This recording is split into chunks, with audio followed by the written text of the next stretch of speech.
Basket Case, released in 1982, is about conjoined brothers who were separated and plan to get revenge on the people who separated them. Basket Case is labeled as a horror comedy, but there is really nothing funny about it. It's just a crazy concept. It is a must-watch for the devoted horror fans, and prepare yourself because it's gonna be bloody. But before we get started, I want to thank you for watching this video. Subscribe if you enjoy. Now let's get into this movie.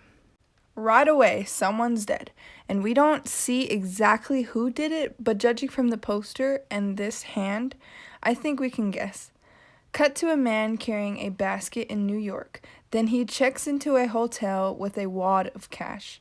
While walking to his room, he has a rather odd conversation with a woman who lives there. He enters his room and settles the basket in so he can grab some food. He dumps the food in the basket and locks it back up. We see a folder that is covered in blood that looks oddly familiar. He searches through the folder, says that some names aren't listed, then goes to sleep for the night. However, he is woken up later to his brother pacing and trying to talk, but he doesn't want to talk and tells him to go back to sleep.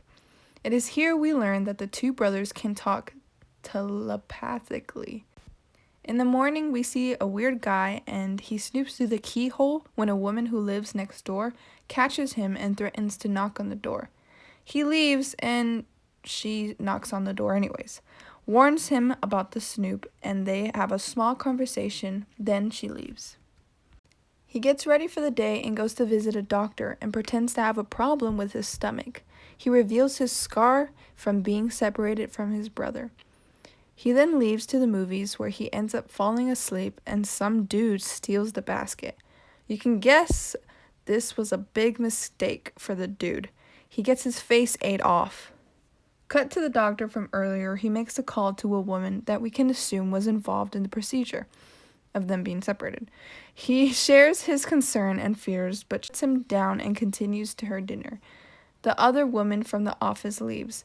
The two brothers see that the doctor is now alone, and the big brother drops off the basket, so the smaller, more weird-looking brother can kill him. The doctor realizes his fate, and we get the best suspenseful music I have ever heard.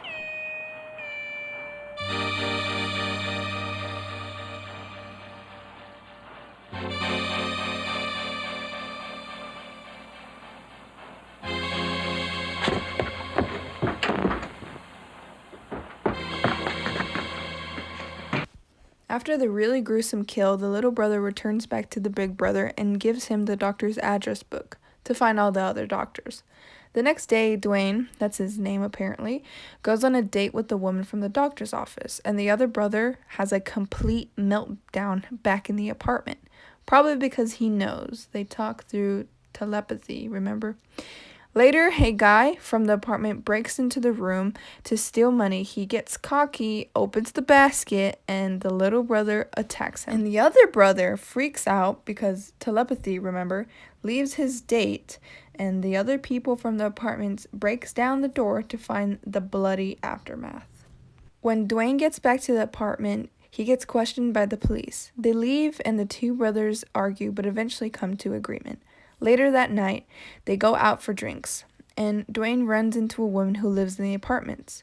He is really drunk and ends up telling her everything. We get a flashback of the brothers' past, being born, separated, and killing their dad. The woman escorts him back to his apartment.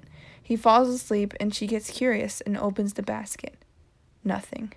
She heads back to her apartment. She lays down and wakes up being touched by the little brother.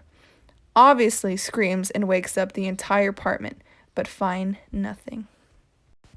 The next day, the brothers pay a visit to the woman doctor, who is actually a veterinarian, but of course that doesn't matter because now she's dead.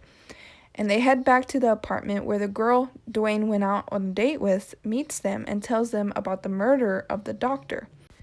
Dwayne comforts her and takes her to his apartment. They get pretty comfortable, and the little brother freaks out. What a cockblock. He throws her out of the room and gets mad at his brother. Later that night, the little brother exits the room and makes his way to the girl's house. Alright, We are going to pause here because I need to warn you of what's to come. It's horrible. And this is a disclaimer. You should stop watching if you don't think you can handle it. The little brother walks up to her sleeping body and touches her breast. She wakes up to him on top of her and freaks out, understandably.